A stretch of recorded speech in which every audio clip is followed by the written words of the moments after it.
Salut à vous et bienvenue sur ce nouveau tutoriel. Alors, sur ce nouveau tutoriel, nous allons voir comment est-ce qu'on améliore une image de rendu intérieur dans Photoshop. Alors, nous avons deux images par exemple ici, voici la première ici et voici la deuxième. Donc, voici l'image que nous voulons traiter. Donc, nous allons traiter cette image de rendu interne dans Photoshop pour aboutir à ce résultat. Donc, vous voyez un peu la différence. Donc, voici le résultat qu'on veut obtenir et voici l'image initiale. Donc nous allons voir ensemble comment est-ce qu'on arrive à traiter une image de rendu interne dans Photoshop. Donc on va quitter de cette image à cette image. Donc vous voyez que premièrement nous allons d'abord essayer de modifier l'aspect visuel de l'image en retouchant notamment l'aspect de la lumière. Et aussi nous allons aussi modifier les arrière-plans, notamment au niveau de la fenêtre que vous pouvez voir ici. Alors sans plus tarder, c'est parti. Alors pour commencer, je dois d'abord ouvrir l'image que je vais modifier, qui est ici dans Photoshop. Pour cela, je vais faire un clic droit sur l'image.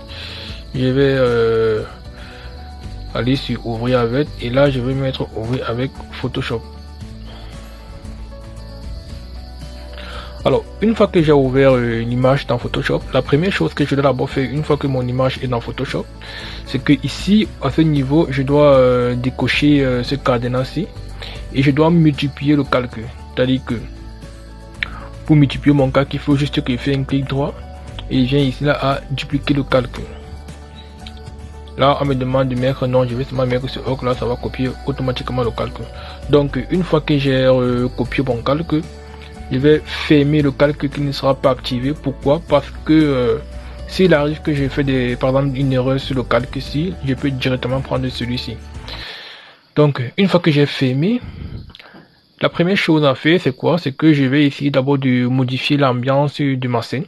Vous voyez que cette scène-ci elle est un peu elle est pâle, elle ne vit pas. Donc je dois d'abord modifier l'ambiance de ma scène. Alors pour modifier, qu'est-ce qu'on fait? Je vais venir ici à image, réglage et je vais venir ici à niveau.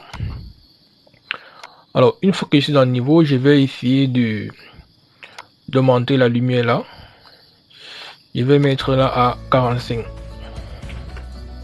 Donc on peut voir ici en cliquant sur aperçu la différence. Donc vous voyez qu'il y a un certain jeu de lumière qui se passe.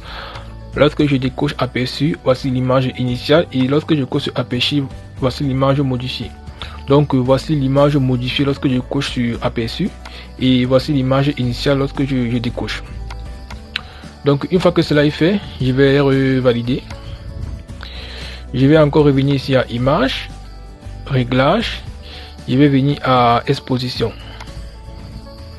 Alors je vais essayer légèrement de monter un peu l'exposition là. On peut mettre par exemple là, comme ça c'est bon, on peut mettre 0,18. Là je valide.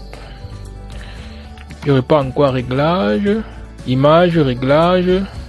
Là je viens maintenant à courbe.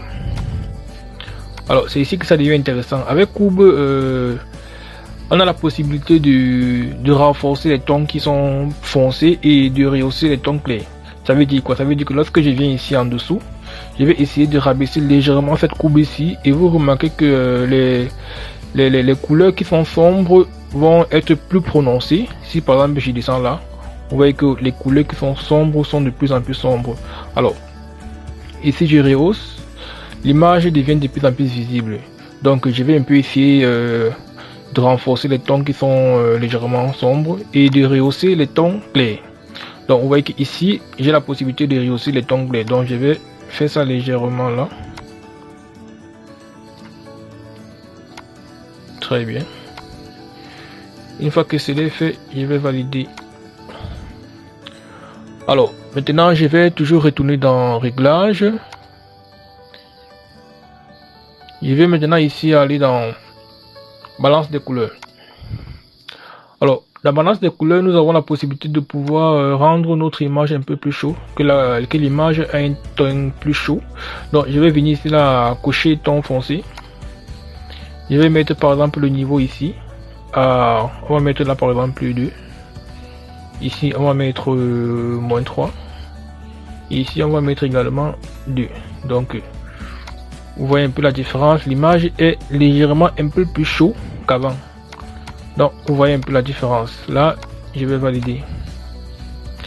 Je vais revenir encore dans réglage, dans image, réglage. Et là, je vais maintenant aller dans... Sachez que vous pouvez également rendre votre image en noir sur blanc. Pour rendre votre image en noir sur blanc, vous venez juste ici, là vous cliquez sur noir et blanc. Donc vous voyez qu'automatiquement votre image est devenue en noir sur blanc. Donc vous pouvez décider de rendre n'importe quelle photo ou encore image en noir sur blanc dans Photoshop. Donc mais ici ce n'est pas l'objet, donc je vais mettre sur annuler. C'était juste pour vous montrer comment est-ce qu'on rend une image en noir sur blanc sur Photoshop. Alors là je vais retourner dans image, réglage et je vais aller dans ton foncé, ton clé.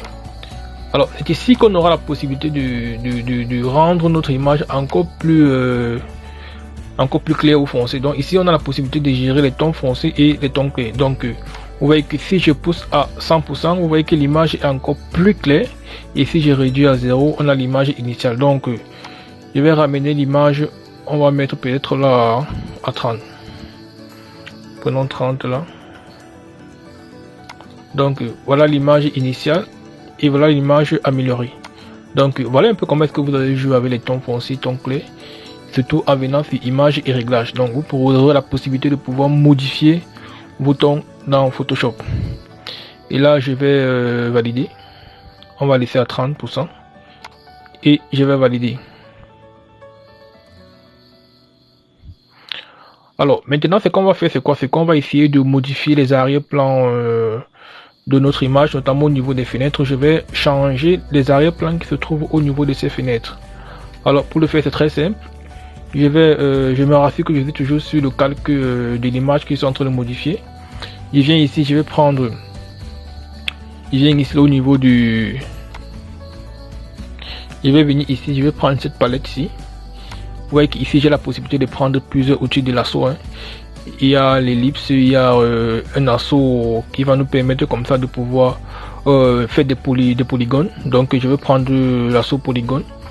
Je vais zoomer ici au niveau de la fenêtre. Je vais restituer ce contour-ci pour pouvoir l'éliminer. Alors là, je vais mieux zoomer pour qu'on puisse mieux voir. Là, je vais répéter le gabarit de la fenêtre avec le lasso polygonal.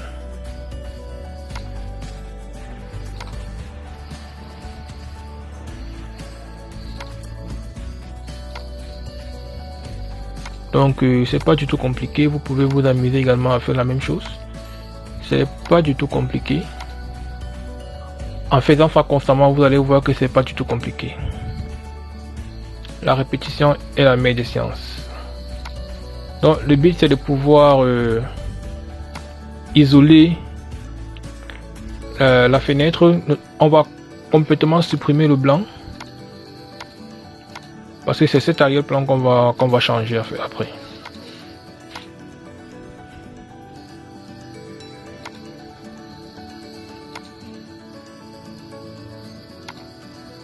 Ok. Donc une fois que j'ai fini avec le contour, je vais venir ici à outil gomme. Je vais prendre outil gomme magique. Là, je peux dézoomer et je vais cliquer là dans le vide. Vous voyez que automatiquement avec l'outil gomme magique, j'ai la possibilité d'éliminer tous les pixels qui ont les mêmes couleurs. Une fois que je l'ai fait, je vais prendre maintenant l'outil gomme pour mieux gommer.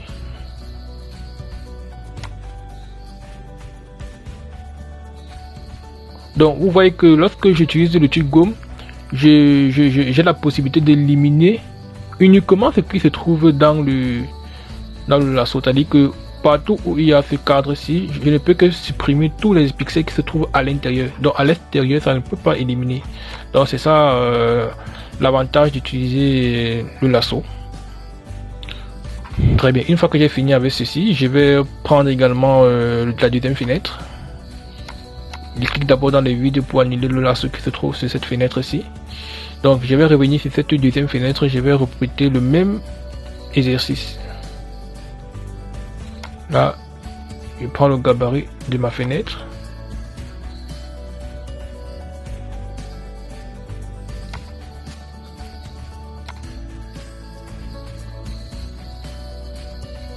et là je ferme. Et une fois que j'ai fermé, je vais encore reprendre l'outil gomme et je vais gommer. Une fois que j'ai fini avec ceci, je vais revenir également sur ce côté-ci. Je vais répéter le même exercice. Donc je zoome pour mieux prendre le gabarit.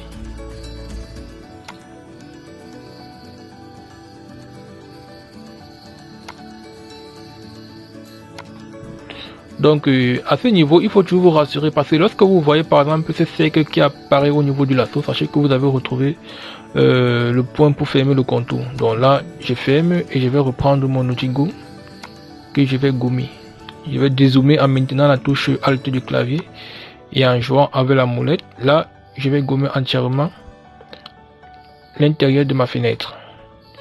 Et je vais répéter le dernier exercice avec l'autre fenêtre. Je prends toujours mon outil lasso, je vais prendre le gabarit de la fenêtre.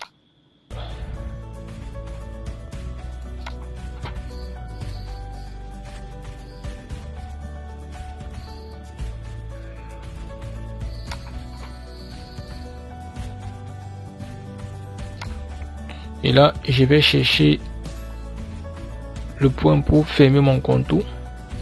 Et là, c'est bon. Là, je vais reprendre mon outil gomme et je vais gommer intégralement ma fenêtre. Alors, vous voyez qu'ici, nous avons pu éliminer notamment le blanc qui est au niveau des fenêtres. Donc, ici, nous avons maintenant la possibilité de pouvoir mettre un arrière-plan dans notre projet. Donc, pour mettre notre arrière-plan, nous allons aller par exemple dans notre base de données où nous avons enregistré par exemple nos arrière-plans. Donc je vais aller dans ma bibliothèque où je vais prendre un arrière-plan et je vais glisser dans Photoshop. Donc vous voyez qu'une fois que je dépose, mon calque est derrière le calque que je suis en train de travailler. Donc rassurez-vous que ce calque est toujours en arrière-plan. Donc une fois qu'il est en arrière-plan, là je vais valider et je vais taper CTRL T pour pouvoir le sélectionner. Alors une fois que je l'ai sélectionné, je vais essayer de le réduire pour mieux le mettre en arrière-plan là. Très bien, donc je pense que là c'est bon.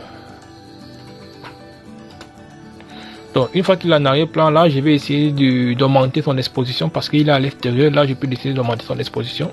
Donc je viens à réglage et exposition. Là je peux augmenter légèrement son exposition. Là c'est bon. Ok, donc je vais maintenant aller chercher la deuxième image qui va constituer mon deuxième arrière-plan. Et là nous allons prendre par exemple, on va prendre quelle image là? On va prendre par exemple cette plage-ci. Donc je vais glisser dans Photoshop également. Donc vous voyez que quand je le glisse, il apparaît directement en arrière-plan parce qu'il est en dessous du calque principal. Donc voici le calque principal ici. Donc je vais paramétrer, je vais reconfigurer son échelle. Donc vous voyez qu'on a l'impression qu'il y a une plage là du haut et je vais valider. Je vais essayer, je peux encore modifier en tapant CTRL T. Je peux encore essayer de réduire là. Très bien. Et là je vais augmenter son exposition.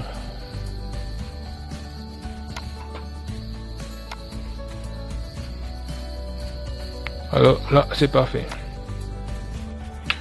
Donc voilà un peu comment est-ce qu'on essaie de gérer l'exposition des différentes images ou encore des différents rendus internes que nous avons intégrés dans notre projet. Donc une fois que j'ai fini de faire ça, je vais maintenant enregistrer mon projet en venant sur fichier, enregistrer sous, et là je vais enregistrer un fichier JPEG. Je vais mettre rendu intérieur, on va mettre test.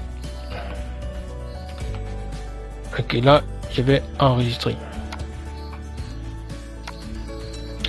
Donc maintenant on va aller voir où est-ce qu'on a enregistré notre rendu. Donc voici le rendu initial. Donc voici le rendu initial ici et voici le rendu test que nous avons modifié. Donc si je supprime par exemple ce que nous avons au début, donc voici le rendu initial ici et voilà le rendu modifié. Donc voilà un peu comment est-ce que vous pouvez modifier vos images de rendu interne dans Photoshop. Et sur ce, je vous dis ciao, n'oubliez pas de vous abonner.